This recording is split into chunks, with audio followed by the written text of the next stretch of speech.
God of our weary years, God of our silent tears, Thou who hast brought us thus far on our way, God who has by thy might led us into the light, keep us forever in thy path, we pray. Amen. Good morning, Western Theological Seminary. It is good to see each and every one of you. Y'all so good. Y'all good. Look at me.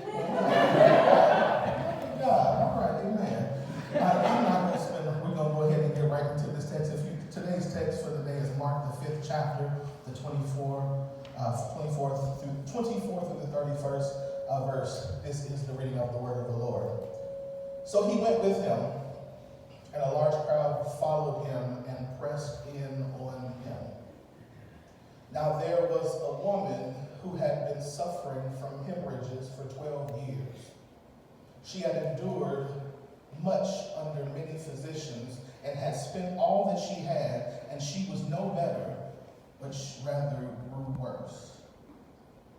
She had heard about Jesus and came up behind him in the crowd and touched his cloak, for she said, "If I but touch his clothes, I will be made well." Immediately her hemorrhage stopped, and she felt in her body that she was healed of her disease.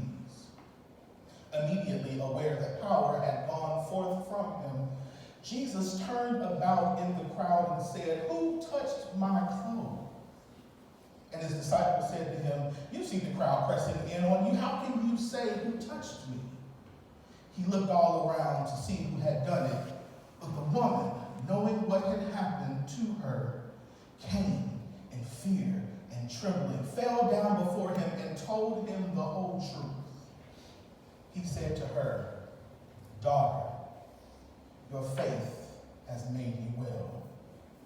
Go in peace and be healed of your disease." This is the word of the Lord. Yes.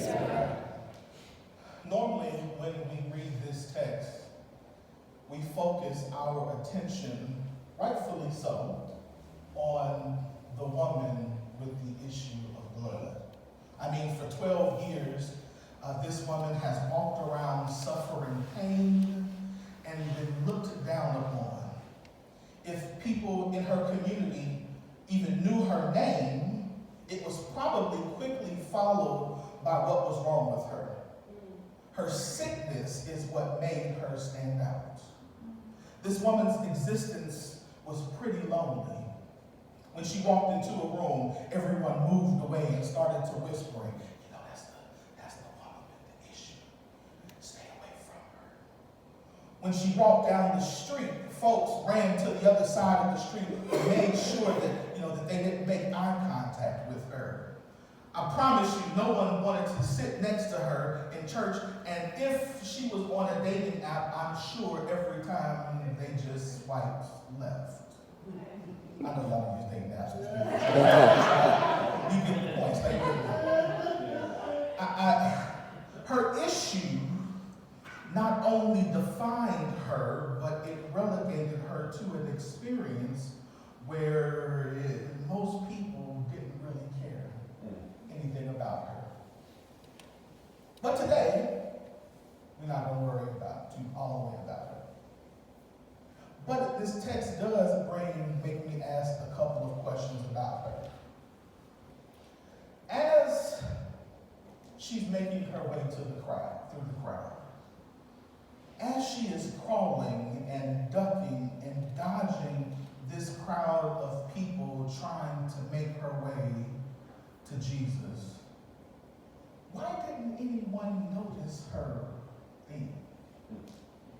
Think about this. Even if there were only 50 people that were pressing against Jesus, you mean to tell me that not one person in that moment realized that this was the same woman who they talked about, who they avoided, who they pretty much didn't care about? I don't think so. So she pushed her way and she crawled her way to Jesus to touch the hem of his garment, and then Jesus turns around and asks the question, "Who touched me?"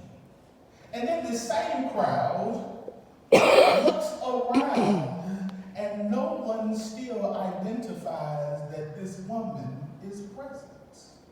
The same woman who they probably looked at in dismay, the same woman who at the dinner table they probably talked about, the same woman who they probably nobody noticed that she was there. Well, I mean, some might say this makes sense, because Burns, listen, they're looking at Jesus. Their eyes are fixed on Jesus. We're paying attention to Jesus and all of the things that Jesus has done. We're here because we needed something from Jesus. So right now, in this moment, we're not paying attention to somebody else. I'm just here to find out, Jesus, can you fix my issue? Can you fix my marriage? Can you fix my bank account? Can you fix my children? Can you fix my bald hair wherever? Can you fix the fact that I'm getting older and I'm about to graduate and ain't got no job? Can you Jesus, fix my stuff? I ain't worried about the lady with the issue right now. I get that point, but you mean to tell me nobody in the crowd paid attention to this woman who for 12 years has been bleeding? Now I'm going to say something. Please, y'all don't kick me out for this. I mean no disrespect. I mean no harm. But sometimes are we so focused on looking at Jesus that we don't see those whom Jesus has called us to? Sometimes, and I'm just asking the question, I'm going to leave it for you to answer later around coffee time and all that stuff. Are we so focused on what Jesus did for us that we forget his mandate to us? Sometimes are we so focused on the cross and what it did for us that we don't think that God loves those people who aren't in our crowd? Well,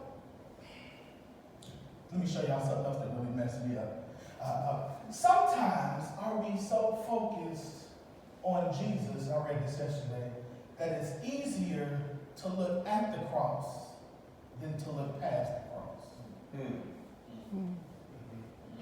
Jesus, in this moment, after he is touched, does something that I think we all need to walk away from. He does three things that I think we really need to pay attention to. And understand this, when Jesus turns around and asks the crowd, who touched me? Y'all know that wasn't really for him. Right? That was for the crowd. Jesus, the text says, is immediately aware that power has gone forth from him. He turns to the crowd and says, who touched my clothes? And the disciples said to him, it's a bunch of people pressing on you. How do you know that somebody has actually touched you? And Jesus does something that we need to do. Jesus does something to let it be known that he sees and he hears and he understands each and every person, even the person and the situations in our lives that we think nobody cares about. Jesus says to them, he says, I immediately knew that power. He immediately knew that power was gone. For us, that means that we have to be aware and we have to notice where our power is being spent, where our energy is being used, because understanding what is being pulled from us is often an indication of the purpose and the passion that God has given us for our lives. And to understand that lets us, for those of us who are sometimes directionally challenged and wondering what in the world is supposed to happen in my life, and God, what was I born to do, is an indicator of the destiny and the purpose that God has designed for each and every one of us. Where and what is pulling? If you have a feeling where you are always wanting to help the poor, if you have a feeling that you are always discouraged because you see a need, sometimes that is an indication that that is the direction in which you need to turn your life into. The second thing we need to understand about power is not only is where our power going to, but what kind of power do we have? Each and every one of us, whether you white, whether you black, whether you male, whether you female, has a form of power. And we need to understand that with that power that God has given us, there is something that he wants us to do with that power. He has given us power. He has given us authority so that we can do the works we can defeat the works of the devil. And so Jesus is reminding the crowd, like I am reminding all of us, including myself, that God has given you a power. He has given us an authority that says that you are supposed to be salt and light, that you are supposed to be someone who goes into the world, who goes and destroys the work of the enemy. He says, I have given you authority to tread over serpents and scorpions and over all of the power, all of the works of the enemy. So the first thing Jesus tells us is to beware of your power. The second thing Jesus tells us is we need to be more aware of our surroundings. Even though there were a lot of people and there were a lot of things pulling at him, Jesus was very aware of who was there, even when nobody else was. How is it that the man who was healing all of the sick and raising all of the dead and has all of these disciples and people asking him questions is able to discern and determine the difference between somebody pressing him and somebody who's touching him because they need to be healed? My question to you is, what is happening in our surroundings that we choose to ignore and we choose not to pay attention to because it is convenient for us and because we are afraid to address it? Sometimes we have made it very easy for ourselves by simply ignoring what is right in front of us when God is saying you need to pay attention to the surroundings. You need to pay attention to the people who you ignore and walk across the street from. We need to pay attention to the people who we don't speak to. We need to pay attention to the people who we are afraid to touch and we are afraid to minister to and we are afraid to bless because our surroundings are an indication of where God wants us to spread his kingdom. And the third thing Jesus does is Jesus asks the right questions. Jesus asks the right questions, and sometimes we don't get the right answers because we're afraid to ask the right questions. Jesus understands that by asking who is the person who touched me, that he is going to put a spotlight on the one person in the crowd who is not supposed to be there. He is drawing attention to the one person who everybody else ignores and letting them know that you are ignoring this person even though this is a person who you know needs my help. My question to you and my question to me is, who are we ignoring in our everyday life? What questions are we not asking? Are we afraid to ask how we can help solve the problem of poverty in America? Are we afraid to ask the question how we can be better people of racial reconciliation? Are we afraid to ask the question of how we can be the person who brings our family back together? Jesus asked the right question. Ultimately, being in this crowd, the main question that Jesus and this woman wants to know is really, do you see me? Ladies and gentlemen, brothers and sisters, we are surrounded by people every day who don't think that they are seen. We are surrounded by people who don't see and don't feel like that they are living and born into the image and the likeness of God simply because those of us who are in the crowd refuse to engage them in a way that shows the love of God. So my challenge to you, my challenge to me, my challenge to each and every one of us is when we leave this moment, when we leave this room, let us not leave here. Let us not continue to ignore those who do not look, who do not love, who are not in the same socioeconomic class as us. Will you see somebody who is not like you? Will you see and say something about the 64,000 missing black women in this country?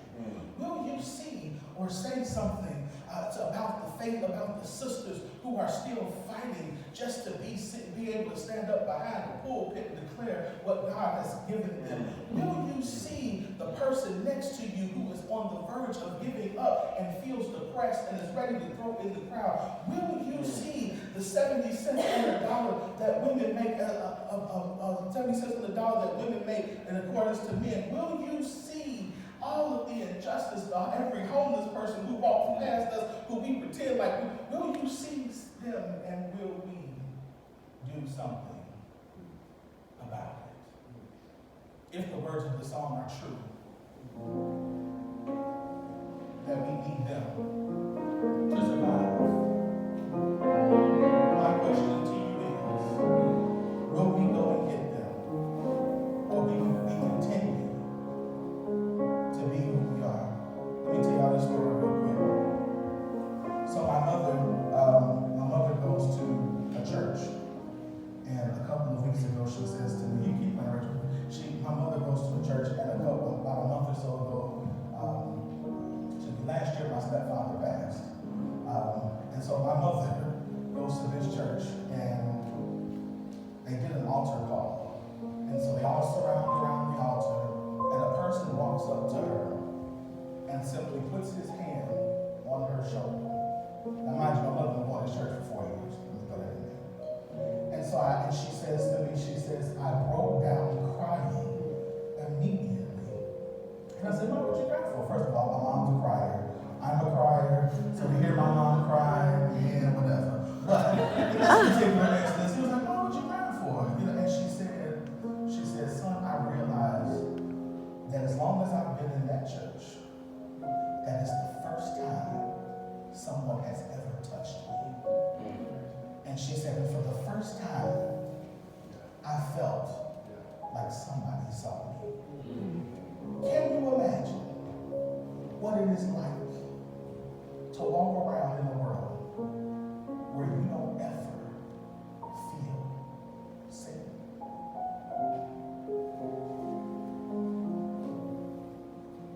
Let us stand.